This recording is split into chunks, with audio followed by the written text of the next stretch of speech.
신명기 12장 29절 말씀입니다.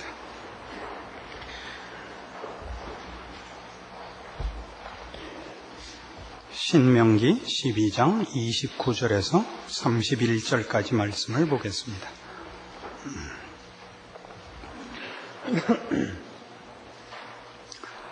네 하나님 여호와께서 내가 들어가서 쫓아낼 그 민족들을 네 앞에서 멸절하시고 너로 그 땅을 얻어 거기 거하게 하실 때 너는 스스로 삼가서 네 앞에서 멸망한 그들의 자취를 밟아 올무에 들지 말라.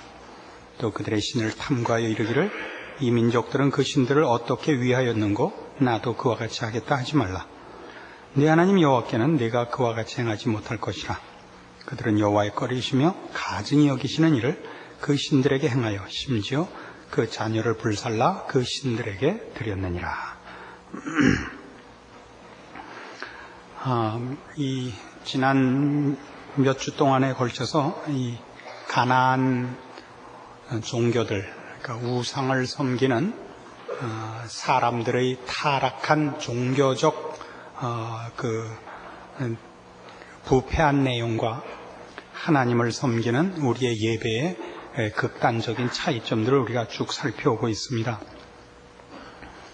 가나안 종교만의 문제가 아니고 어떤 종교든지 참되신 하나님을 섬기지 않는 모든 그 우상을 섬기는 것들은 다 인간이 가지는 종교적 본성에 근거한 것이고, 그것은 그 사람이 소원하는 결과를 얻어내기 위한 잘못된 욕심에 근거하고 거기에 소망을 거는 것이라서 가장 큰 문제가 거기에 영적인 것과 도덕적인 가치가 늘 결여되어 있다는 사실입니다.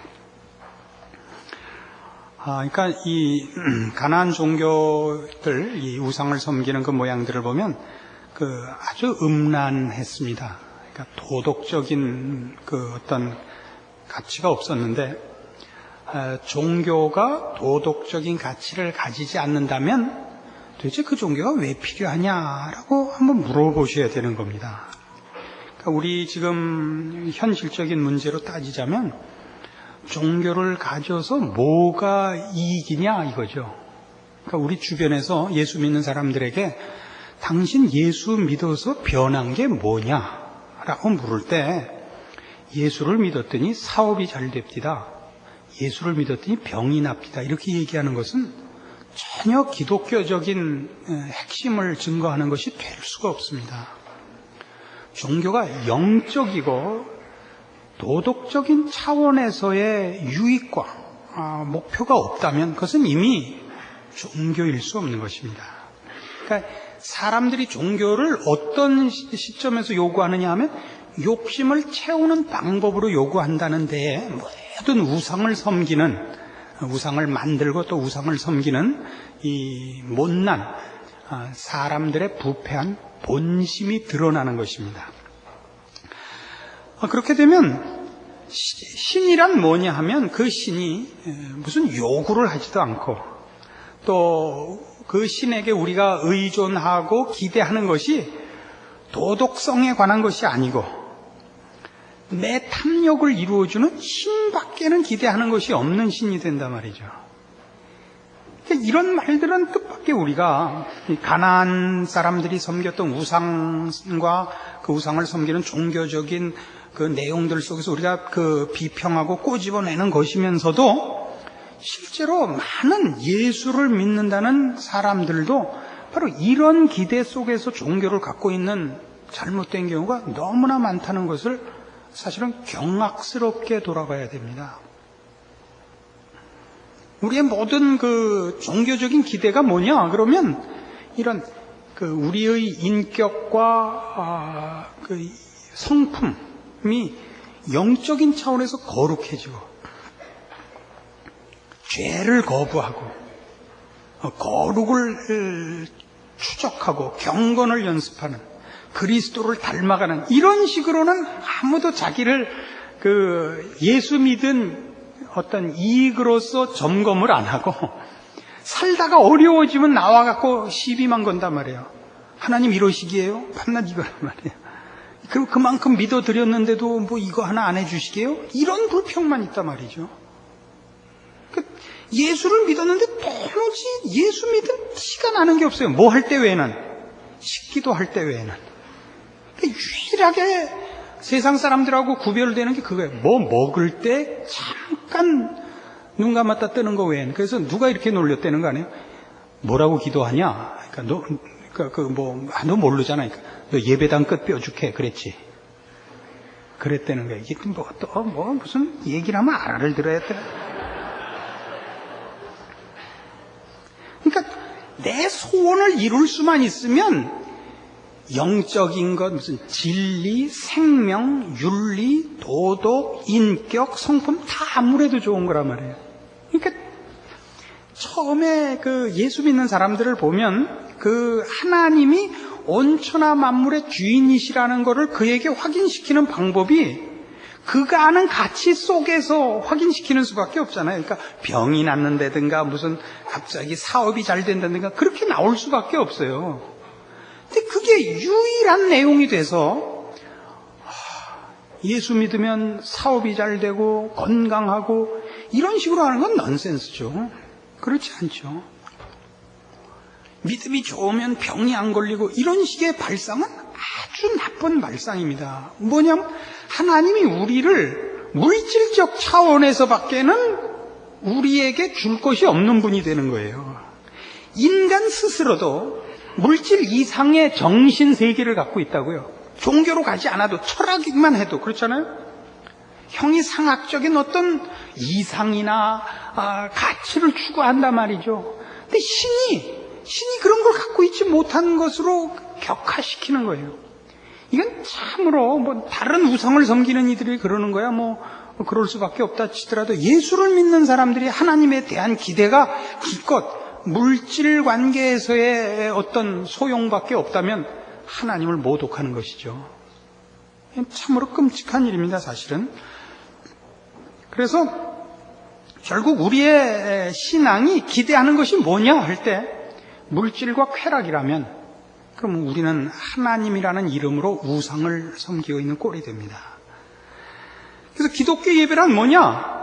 이제 이런 가나안 우상 섬기는 잘못된 종교관과 비교해 보면 이제 분명해지는 거예요. 하나님의 위엄과 거룩함과 복되심이 선포되고 경배되는 것입니다. 우리 이 부분을 몇 주 전에 아주 자세히 살펴보았었죠. 우리의 예배가 어떻게 다른가를. 우리의 예배 자체는 우리가 소원하는 것을 얻어내는 그런 식이 아니죠. 이미 하나님이 어떻게 높으신가요? 와서 경배를 하는 것은 우리는 기꺼이 하나님 앞에 복종하는 자입니다. 하나님의 통치 아래 기쁜 마음으로 엎드려 그것이 우리의 자랑이요 특권이라고 인정함으로써 그 예배 자체가 하나님의 존귀하신 권위를 드러내는 것이요. 그것이 굴복이 아니요 공포가 아니요 우리의 기쁨이라는 것으로서 하나님의 복되심, 은혜로우심, 자비하심 등이 선포되는 것입니다. 이것이 다른 우상과 전혀 다른 것이죠. 우리의 소원을 이루어내기 위한 방법으로서가 아니라 거룩한 인격으로서 항복하는 인간의 가장 고상한 가치와 수준의 주인이심을 고백하는 행위가 이 기독교의 예배인 것입니다. 또 우리를 향하신 하나님의 사랑, 또 그리스도의 죽음, 성령의 보호와 지도가 고백되는 것, 이것이 기독교 예배입니다.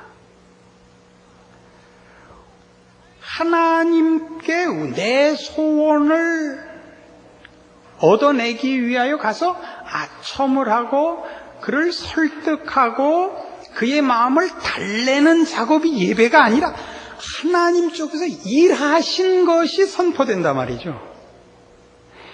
우상들은 다 뭐냐 하면 우상 쪽에서 그 신들이 그를 섬기는 자들에게 어떤 요구가 없지요. 인간의 어떤 고귀한 무슨 가치나 내용을 향한 요구와 발언이 없죠. 안 그렇습니까? 그러나 우리의 예배 속에는 뭐가 있느냐 하면, 기독교의 예배 속에는 하나님께서 인간의 복과 고귀함을 위하여 계획하셨고 그것을 기뻐하시고 그 일을 이루기 위하여 실제로 간섭하신 일들이 고백되는 것입니다. 우상과 하나님이 얼마나 근본적으로 그걸 비교하는 것 자체가 우습지 않고, 우리의 이해를 위해서 비교를 해보자 말이죠. 그러니까 기도도 그렇고 예배도 그렇고, 여러분의 기도나 예배나 기독교적 신앙 행위의 모든 것들은 하나님께서 우리에게 먼저 계획이 있으시고 우리를 인도하시고 우리를 설득하시고 하나님 쪽에 주도권이 있다는 것을 놓치지 않아야 됩니다. 거기에 감사가 있는 거예요. 내가 생각지 못하는 것, 의와 진리, 생명, 거룩, 영광, 그런 건 인간의 본성 중에 없었던 것이죠. 그들을 하나님이 준비하시고 요구하시고 이루신 일들에 대한 감사와 고백, 그리고 그 증거가 있는 것, 그것이 기독교의 예배인 것입니다.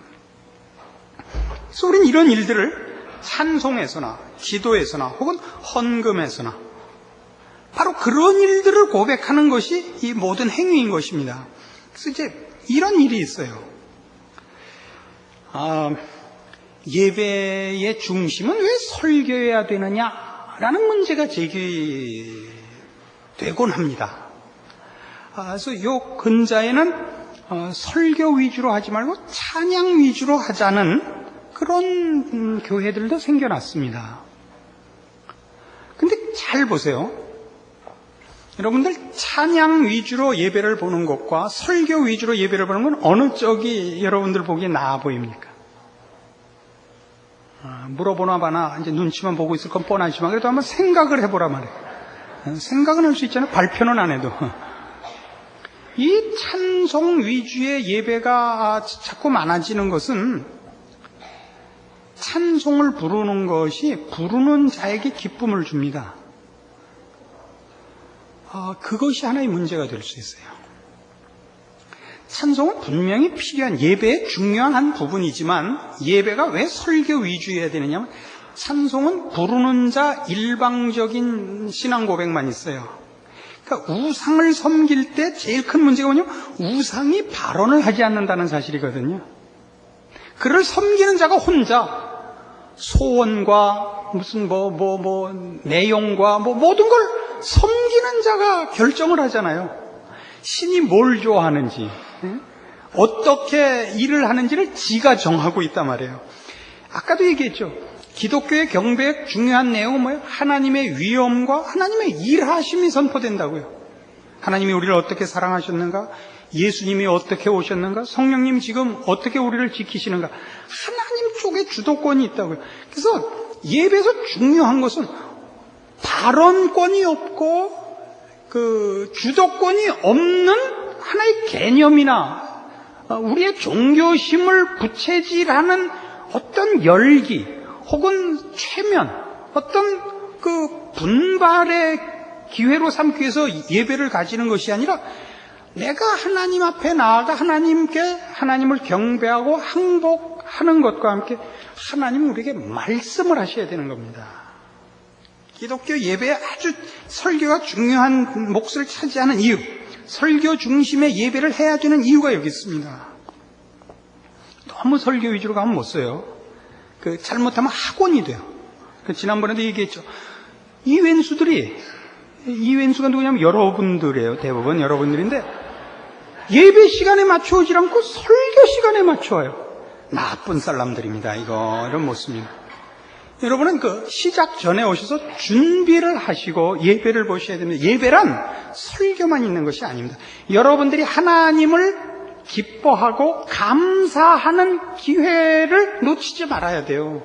하나님의 말씀만 듣고 가시면 안 돼요. 여러분의 경배가 하나님께 받아들여지는 것이 큰 특권이란 말이죠. 그렇지만 하여튼 잘못되면 여러분의 고백과 감격만 있고 하나님 쪽에서의 발언이 없는 것은 예배가 아닙니다. 왜냐하면 기독교의 예배란, 기독교 종교란 하나님이 우리에게 발언하는 것이거든요. 그리고 우리에게 그 반응을 받아내시는 겁니다. 행복을, 하나님이 가지신 계획을 우리에게 이루시고 그 계획이 내가 소원하는 것과 얼마나 큰 차이가 있는가를 즐거운 행복으로 받아내시는 것이거든요. 그렇잖아요? 여러분, 옛날에 세상에 살던 게 더 좋았지만 지금은 주님과 함께 있는 게 더 좋다를 고백하는 게 이 화창한 봄날 여기 나와 앉아 있는 거거든요. 예? 하나님 나라의 문지기로 있는 게 더 행복하다. 그 고백이죠. 그러니까 우리가 예배로 모였을 때 무엇이 감격이냐 그러면 여러분 마음에 감동이 있고 기쁨이 있고 분위기가 이렇게 감동스럽고 이런 것들 안에 그런 거에 너무 저거 하면 못 써요. 하나님께서 여러분을 부르셨고 여러분의 경배를 받으신다는 사실에 여러분의 감사가 있고 감동이 있어야 되며, 하나님이 여러분을 만나시고 말씀을 여러분에게 먹이신다는 사실에 감동이 있어야 됩니다. 그래서 기독교 예배, 우리가 믿는 이 신앙 세계에 있어서의 경배는 다 감사와 기쁨의 예배이고 영적이고 인격적인 행복과 감사와 교제입니다. 하나님 앞에 나와 내가 하나님을 감사하고 하나님을 기뻐하는 것과 하나님이 나를 기뻐 받으사 또 나는 네가 이렇게 가기를 원한다라고 계속 말씀하시고 우리를 인도하시고 어디로 가라고 말씀하시는 것이 교제요, 기독교 신앙의 다른 것과 비교할 수 없는 어떤 독특함, 유일한 진리된 증거란 말이죠. 그러니까 여기서는 어떻게 돼 있어요? 본문 보시면 31절, 네 하나님 여호와께는 네가 그와 같이 행하지 못할 것이라. 그들은 여호와의 꺼리시며 가증히 여기시는 일을 그 신들에게 행하여 심지어 그 자녀를 불살라 그 신들에게 드렸느니라. 이게 무슨 얘기 같아요? 그러니까 얼마나 신을 무시하는 거예요. 자기 자녀를 불살른다는 것은 우리가 상식선에서 혹은 윤리 차원에서도 양심이나 본성에 있어서도 못할 짓에 미친 짓이라고요. 그러니까 신이 그런 것을 좋아한다고 생각하는 건 얼마나 그 인간이 가진 신에 대한 그 마음이 엉터리예요. 그건 왜 그러냐면 부패한 마음으로 신을 생각하기 때문에. 그러니까 인간이 얼마나 부패했느냐는, 신이란 어쨌든 인간의 모든 약점은 없고 인간이 소원하는 어떤 좋은 것만 합쳐진 거 아니에요. 그 신이 어떻다는 게 인간의 수심보다 더한 거 아니에요. 사람한테는 자식을 잡아서 내놓지 않을 거 아니에요. 근데 신한테는 자식을 불살라서 제물로 드린다는 건 저들의 본성, 저들이 가진 진심이라는 것이 얼마나 부패한 것이냐고요. 그렇죠? 신이 그들에게 발언을 못하니까, 인간이 만들고 인간이 진지함으로 가진 최고의 내용은 결국 가장 부패하고 가장 음란하고 가장 더러운 것이었던 것입니다. 우린 그렇지 않죠. 하나님은 우리를 불러 죄에서 꺼내시고 더러움에서 꺼내시고 참다운 인간으로 요구를 하시죠. 하나님이 원하시는 거 뭐라고요? 제사가 아니라 자비를 원하신단 말이죠. 마태복음 22장에 가보십시다.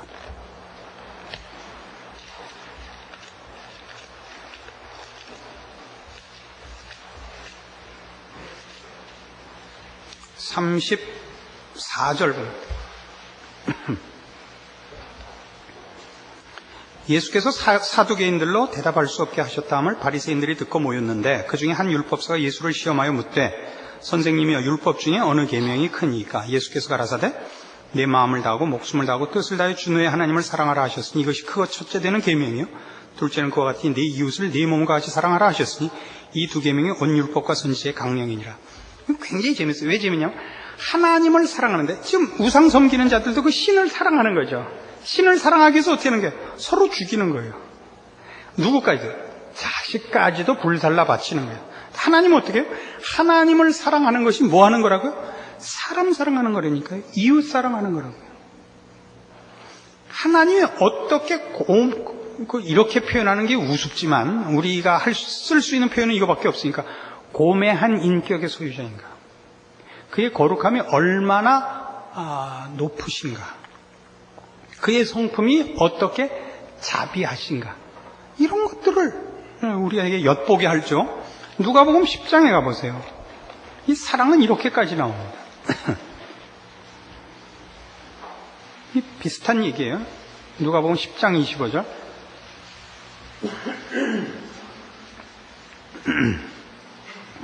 어떤 율법사가 일어나 예수를 시험하여 가로되 선생님, 내가 무엇을 하여야 영생을 얻으리이까?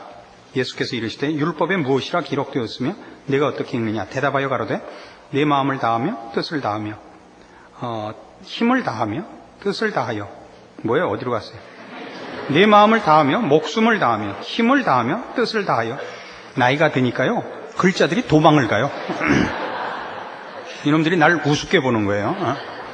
주 너의 하나님을 사랑하고 또한 네 이웃을 내 몸과 같이 사랑하라 하였나이다. 예수께서 이르시되 네 대답이 옳도다. 이를 행하라. 그러면 살리라 하시니 이 사람이 자기를 옳게 보이려고 예수께 여짜오되 그러면 내 이웃이 누구오니까?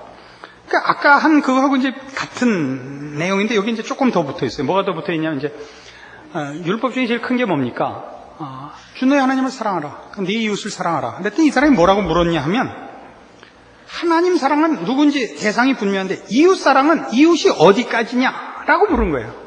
어디까지 하면 이웃 사랑하라는 것을 내가 지킨 것이 됩니까? 이런 얘기예요. 근데 예수님이 여러분 잘 아시는 선한 사마리아인 비유를 베풀었다고요. 어디까지 사랑하면 내가 내 이웃을 사랑하라는 것을 다 지킨 것이 됩니까? 이거예요. 그러니까 질문이 뭐라고요? 어디까지 사랑하는 것이 내 이웃을 사랑하라는 것을 다 지킨 겁니까? 어디까지가 내 이웃입니까? 선한 사마리아인 비유를 베풀고 36절 뭐라 하냐면, 내 의견에는 이 세 사람 중에 누가 강도 만난 자의 이웃이 되겠느냐? 답은 질문하고 달라요. 질문은 뭐였죠? 내가 이웃을 사랑할 텐데 어디까지가 이웃입니까? 였죠. 예수님 대답은 뭐죠? 당한 쪽에서 사랑을 받아야 하는 데, 지금은 사랑을 베풀려는 쪽에서 이웃을 정해달랬죠. 예수님은 사랑이 필요한 사람 쪽에서 볼 때 누가 이웃이었겠느냐? 그렇게 물어봤어요. 답이 그 뭐라 그래요? 내 의견은 이 세 사람 중에 누가 강도 맞는 자 이웃이 되겠느냐? 가로되 자비를 베푼 자 아니다. 예수께서 이르시되 가서 너도 이와 같이 하라. 이렇게 끝나는 거예요. 무슨 얘기냐면, 사랑은 하는 자가 대상과 내용을 정하는 게 아니고 사랑은 필요로 하는 자가 정하는 거예요. 사랑은 사랑을 베푸는 자가 훈장으로 달고 있는 게 아니고 사랑은 필요한 자에게 베풀어야 되는 거예요. 그러니까 어디까지가 내 이웃입니까? 사돈의 8촌까지 하면 됩니까? 같은 구 내에서 하면 됩니까? 내 이웃이 어디까지입니까? 뭐라 그랬어요? 필요로 하는 자에게 가서 해라요. 네가 재려고 하지 말고. 이 요구는 다 뭐죠? 하나님이 누구신가의 얘기예요. 하나님이 누구신가? 하나님이 우리에게 발언하시는 내용 속에서 최고로 큰 기준은 뭐냐면, 우리 보고 하나님 같으라는 거죠. 하나님 같으라는 거. 에베소서 4장이에요.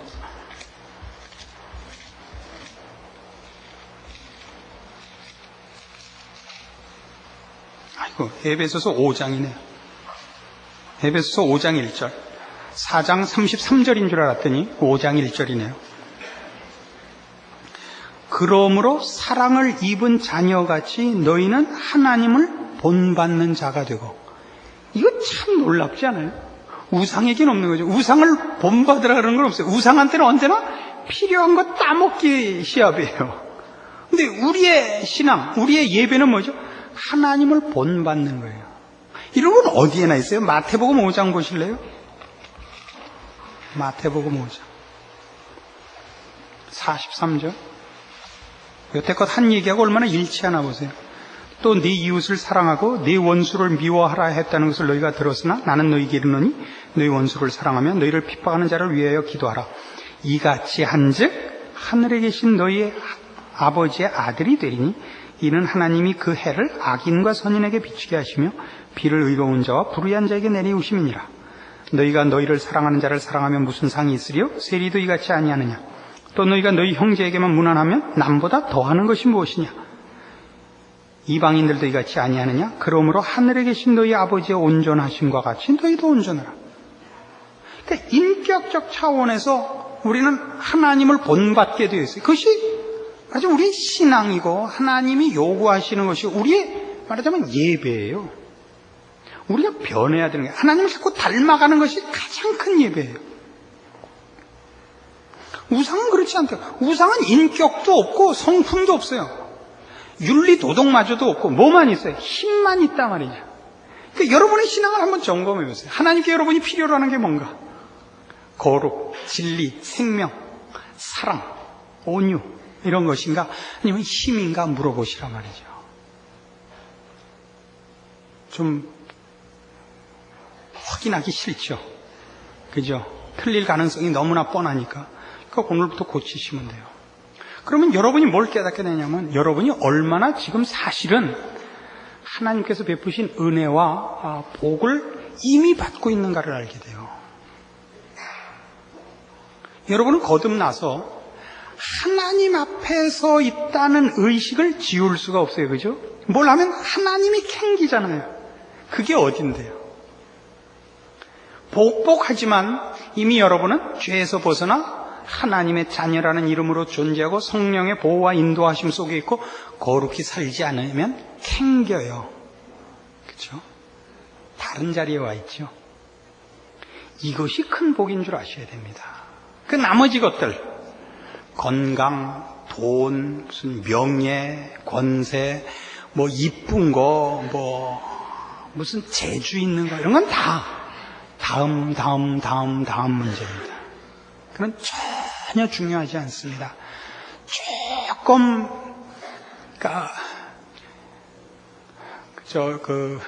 국 먹는데 후춧가루를 틀까 말까 그런 차이지 국 자체의 차이가 아닙니다.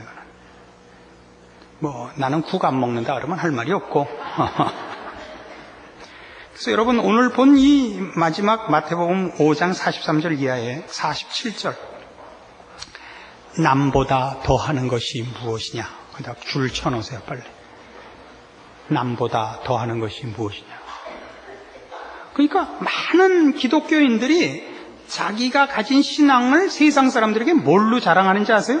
난 예수 믿었더니 너보다 돈 많이 갖고 있다 그런다 그래요. 난 예수 믿어서 너보다 건강하다 그런다. 참 부끄러운 간증이에요. 예수 믿어서 성품이 변하고 거룩하고 진리를 알고 십자가를 지고 하나님의 사랑을 받은 자로서 사랑으로 반응하고는 없고 나 예수 믿었더니 냉면 먹을 때 계란이 2개 들었더라 이런 얘기예요. 아이 창피해요. 창피하다고요. 알아들으셨죠? 이 감동할 내용을 오늘 혹시 여러분에게 전하진 못했는지 몰라도 여러분 가슴이 뜨끔하셔야 돼요. 그리고 고치셔야 돼요. 그 정당한 하나님의 사람으로서 감사할 것과 이미 가지고 있는 것이 뭔가 한번 세워보세요. 여러분은 하나님 앞에 절대 다른 이보다 덜 받지 않았습니다. 모든 걸 소유하고 있으나 여러분이 그 가치를 모르고 쓸데없는 걸 구하고 있기 때문에 가난한 자라고 오해하고 있을 겁니다. 기도하십시다. 하나님 아버지 은혜를 감사합니다. 우리가 하나님을 아버지라 부르고 성령님께서 우리 안에 계시며 거룩으로 인도함을 받고 있다는 것이 얼마나 놀라운 일인가 확인했습니다. 우리의 소원이 세상의 안목을 채우고 우리의 자존심을 나타내고 쾌락을 구하는 것이라면 우리는 헛믿은 것입니다. 우리 마음에서 우상을 몰아내고 거룩하신 하나님, 사랑으로 부르신 하나님, 하나님의 온전하심으로 요구하신 하나님 앞에 마음과 뜻과 정성을 다하여 하나님을 사랑하는 일과 내 이웃을 내 몸같이 사랑하는 자로서 하나님을 닮은 부름받은 그 자리에 도달하는 복된 열심과 자랑과 노력과 훈련과 신앙이 있는 저희들 되게 하시옵소서. 예수님의 이름으로 기도합니다. 아멘.